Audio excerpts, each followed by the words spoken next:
Ah, Paper Mario Thousand Year Door. Arguably one of my favourite games of all time due to its dumb level of charm, interesting combat mechanics, weird and quirky puzzles and world, and of course, wrestling.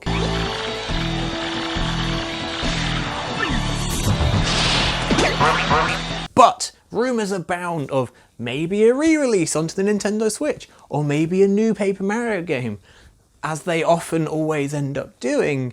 So I thought, why not take this moment to ask, what did Luigi get up to in Paper Mario Thousand Year Door? Luigi, the forgotten brother. He who is always second pick, at best. How will he ever live up to Mario, the infamous brother, the one who is always the best, the one who has hundreds of games, a plethora of supporting friends? He is the Nintendo boy. Also, he's a doctor, so how is anyone ever even meant to begin to compete with that? But while to almost everyone Luigi is nothing more than a hilarious joke to just kick into the dust and make fun of, I like Luigi. I mean, I don't know why, we have literally nothing in common. He can grow a mustache, I can't grow facial hair. Literally nothing in common. So, while Paper Mario is off having a grand adventure, saving the world from his hot goth girlfriend who's recently just fallen through a hot topic, we turn to Luigi, who, at this exact same time, was having his own grandiose adventure. Thankfully, we don't actually have to wonder that greatly about what Luigi got up to, because his adventure was chronicled away in Super Luigi, a 5-book part series about his various exploits, which we will be using as our main basis and groundwork for establishing Luigi's grand epic quest. Our grand epic quest begins with Luigi at home, receiving a letter, which leads something along the lines of "Dear Sir Luigi, we beseech your aid. We require the help that only Luigi, the greatest hero, could achieve. It's Minister Crep from the Waffle Kingdom because Princess Eclair has been kidnapped by the evil Chestnut King." A lot of names. But the important thing to take note here is that they knew of Luigi's magical adventure exploits, and distinctly, specifically, want Luigi's help.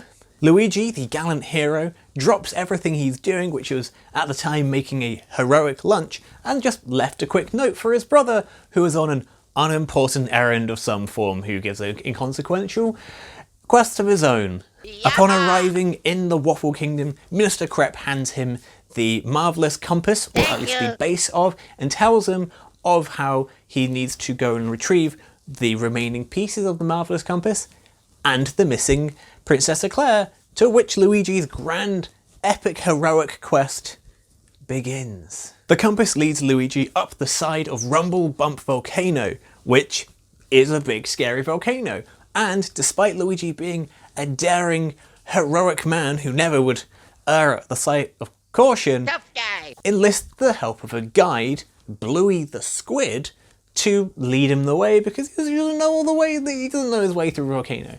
It's fine. At the end of this volcano journey, he comes across a giant, horrifying statue, and through the aids and teamwork of Luigi and Bluey, they destroy it and receive a compass piece for their good deeds, and then head on their way to the next location, which is Plump Belly Valley, which upon arriving, Luigi immediately knows something was wrong. Turns out the residents are being accosted by an evil, angry snake who demands some form of sacrifice every now and then, because why wouldn't it? Luigi is filled with righteous indignation and storms into the snake's lair, and to give it what for, really. He is aided alongside his quest by Jerry the Bob-omb, who's a cherry, who is also just bedazzled by Luigi's heroic aura. Inside the snake's lair, Luigi locks eyes with this beast, which turns out to have 2 heads, and immediately springs into action to fight the evil snake, as you would. They have a big old fight, and eventually Luigi, sensing a cunning ploy, manages to dodge out of the way as the two snakeheads are sort of coming at one another, and ultimately the snake eats itself and thus vanquishes itself. And Luigi saves the day and is rewarded with yet another compass piece for his good deeds. While the townsfolk beg Luigi to stay, he, because he is a hero, must go on. Next up, Luigi finds himself in Circuit Break Island, which is a kart racing island where they have a big race and Luigi wins both cup and compass piece. Literally, that is the pacing of the story. Luigi, who is incredibly intelligent and thinks on his feet, manages to awe the entire crowd with his unique racing style, and also managed to win over the heart of Torque, who was the little buzzy beetle who made the kart, almost said Mario Kart, the kart in which Luigi raced in, and so decided to join Luigi on his continually epic quest. The quest that leads him to Jazzafraz Town, where there's a drama slam. Yeah. Luigi joins forces with the producer Hazy, and together they put on an incredible stage performance with Luigi playing the role of an Earth Spirit. Luigi's natural acting ability, which shone forth, managed to woo everyone, and ultimately they won the prize, a piece of the compass. It is here when Luigi begins to feel his cold, heroic demeanour warm ever so slightly to the wiles of Princess Eclair, who, upon the acquisition of each compass piece, whispers sweet nothings into Luigi's ear, normally begging for help, and now Luigi begins to fondly think of Princess Eclair. And he moves onwards to the Rupturous Ruins, where Luigi comes across a mysterious globe, which upon inside of it he's greeted with just a white expanse. The walls are white, the floor is white, everything is white. It is hard to tell what's not white because everything is white. However, one thing that apparently isn't white is a small boy who is seemingly in a stasis, and Luigi approached this young poor boy and whispered into his ear "Poor boy, hello, it's me, Luigi." And the poor boy woke from his stasis and revealed that he is the last remaining individual of the Luff Empire, a Lufian. And the Luff Empire was this ancient empire civilization that ruled the world with the power of the marvelous compass, which allows you future sight. So they separated it into numerous pieces, and this poor boy, Cherry, is waiting for the one chosen hero who can finally save the world, which I guess is Luigi. Upon Luigi's acquisition of this boy's piece of the compass, the entire world around him begins to fade away into nothing, along with the small boy, who smiles at Luigi, knowing that the hero has arrived and his deed has thankfully been done. Here, Luigi begins to hear yet another whisper of the fated Princess Eclair within his ears. "Help me, Luigi Kenobi. You're my only hope. I am trapped in Hate Song Tower. You must come and rescue me in Hate Song Tower."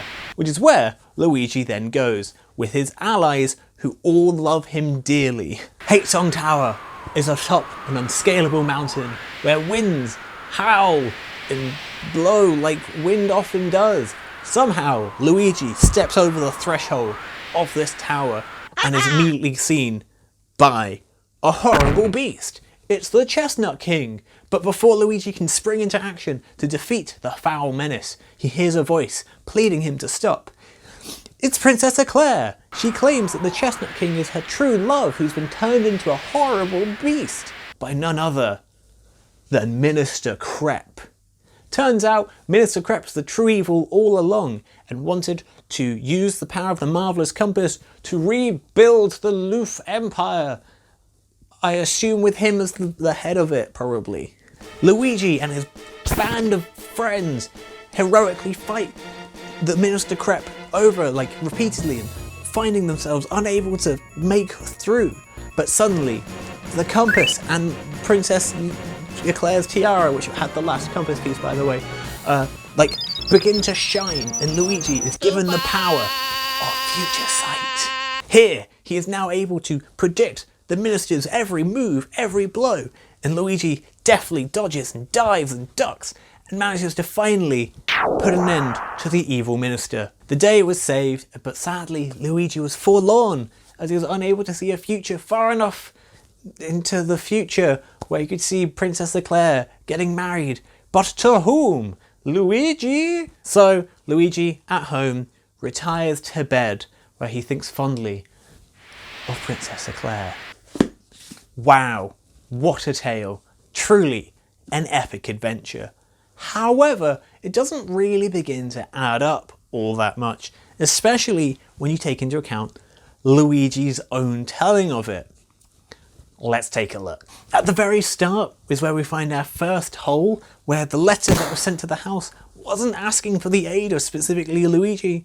It was just generally sent to their house, probably asking for Mario, the famous brother who goes on adventures. When Luigi first encountered Rumble Bump Volcano, he was first fjording through a forest, as you often do, but was so scared by the horrible monsters that lived inside of the jungle, such as tigers I assume, that he was using everything in his arsenal to fight back. Specifically, his vocal cords.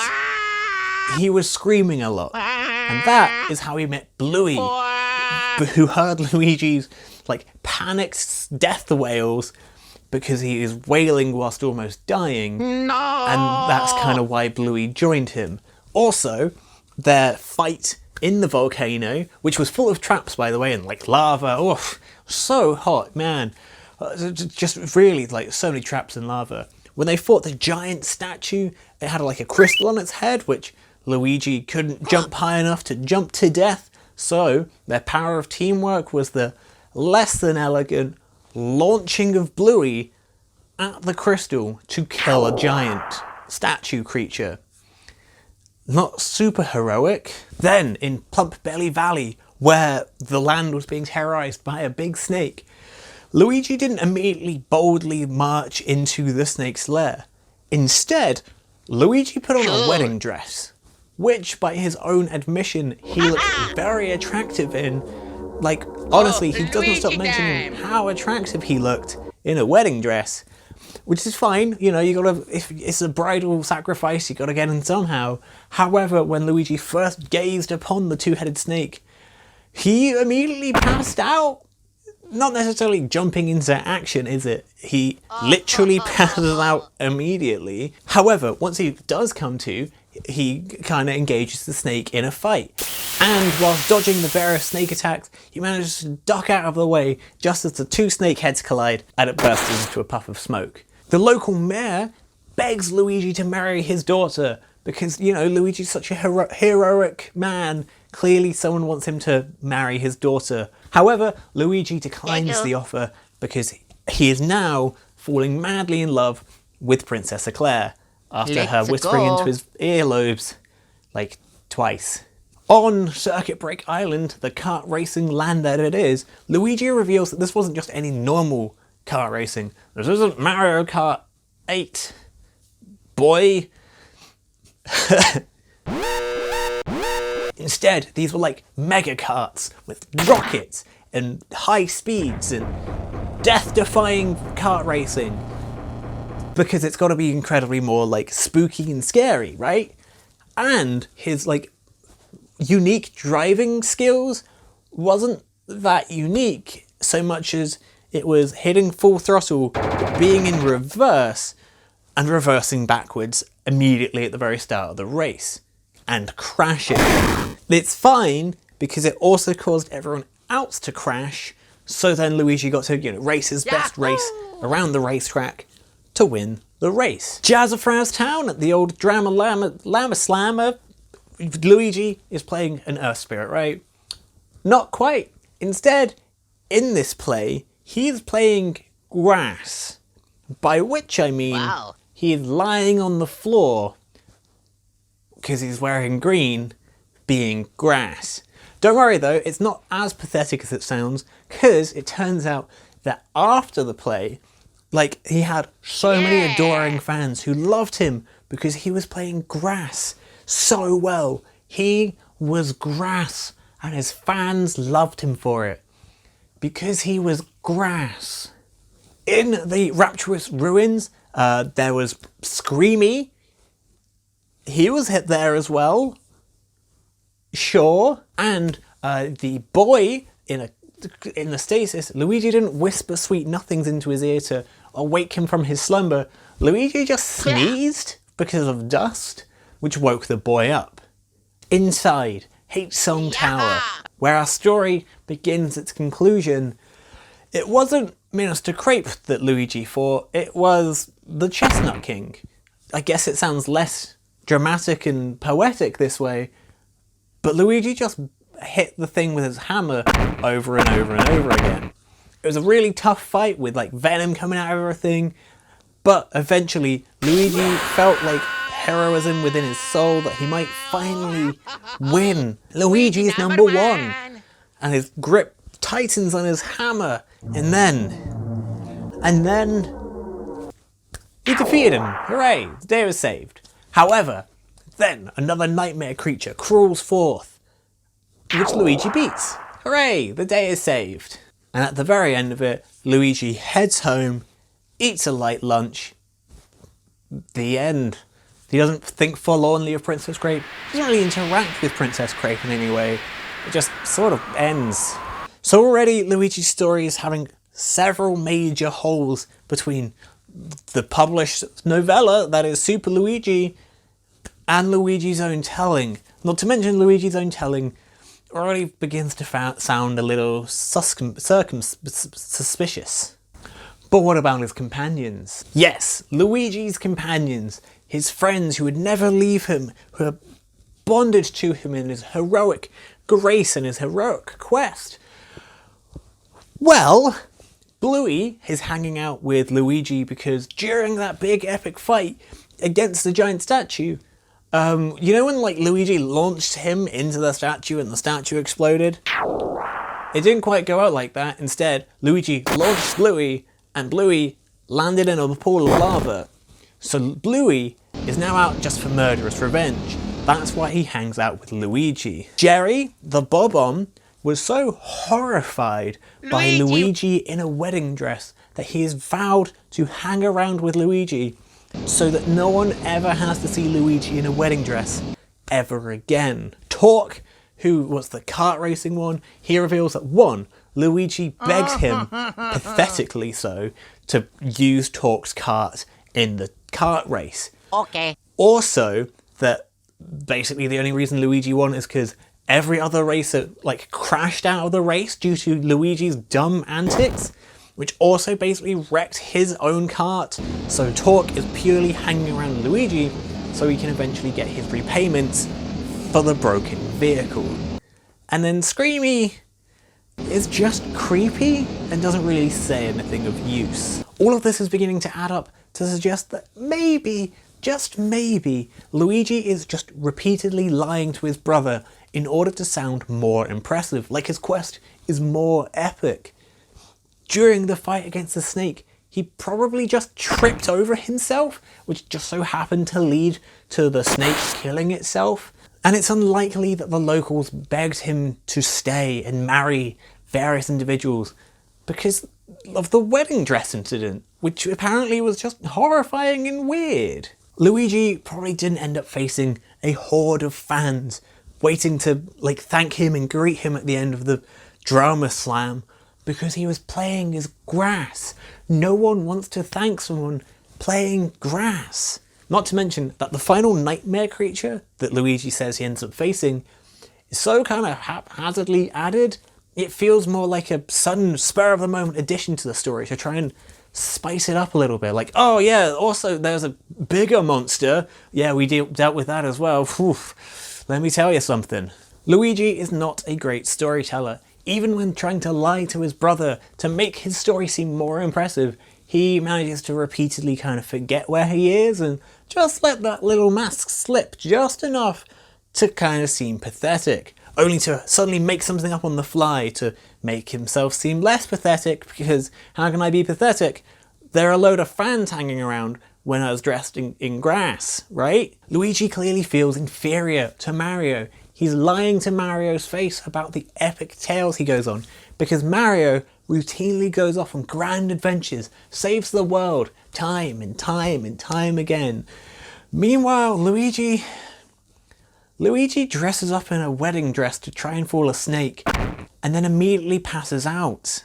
His story in A Thousand Year Door is not a tale of a noble hero going off to save the Waffle Kingdom. Instead, it is a story of Luigi being Luigi, a sad and pathetic joke of a person who is nothing more than a klutz, an oaf, and a bit of a fool to those around him. No matter how hard Luigi tries, no matter how hard Luigi lies, he'll never be able to escape his true personality.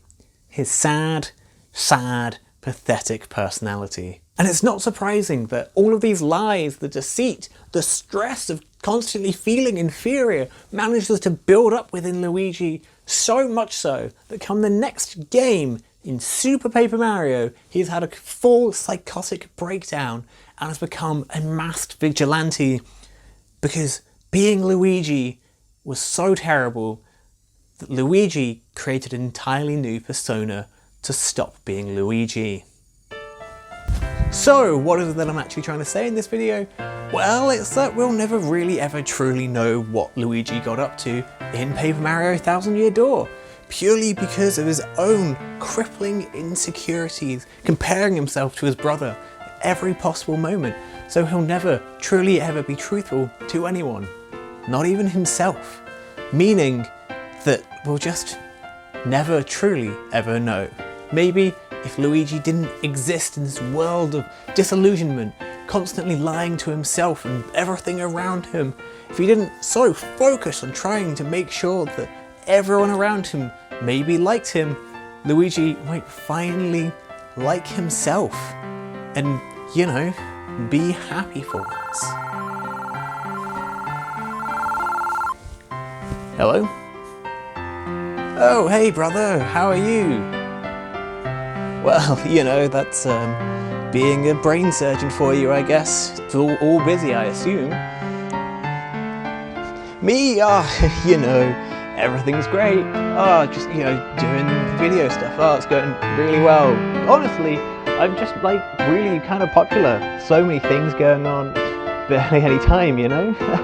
Oh, God, yeah. Tell me about it. Hello and thank you for watching this video. I didn't make it, obviously. I don't know who you think I am, for I am he who stands at the night time and watches out for all evil doings that are happening. Anyway, if you like this video, feel free to let the person who made it, who's definitely not me, know in the comment section, or your own thoughts about Luigi, or the Thousand Year Door, Paper Mario, maybe even leave a like. Who knows? That's, if you liked it, I guess. That's what I'm led to believe people do. I wouldn't know. I'm a vigilante of the night. Brr.